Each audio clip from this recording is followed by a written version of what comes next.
какво става, хора? Аз съм Дени и ще направя този клип заради една причина, която може да ви хареса.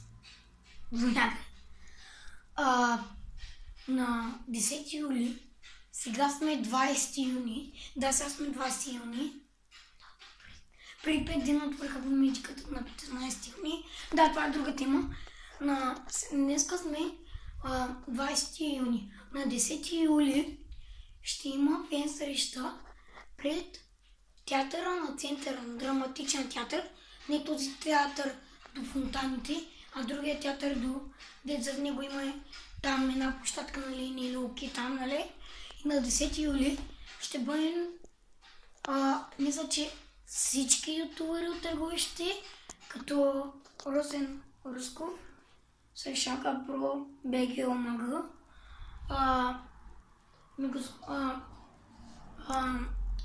Габит от нашия клас, нали, между другото Росен Русков е Димитър Русков, просто е снимал от телефона на баща си, да, и нали, и Габит от нашия клас, на него му бях за времето на канала, но той ще бъде там. Там ще направим още клип с всички, нали, аз задължително ще правя клип там. Ще бъдем заедно към час и половина. Ще ходим заедно ще се разложим по центъра и ще сговорим за разни неща. Ютубърство, такива неща.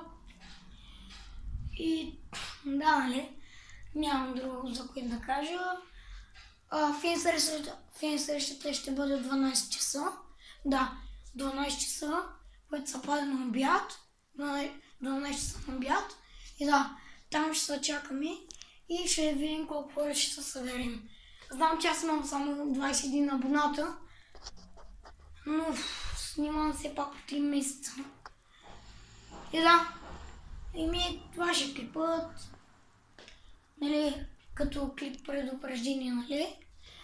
И да, това бях аз, Дени. Чао!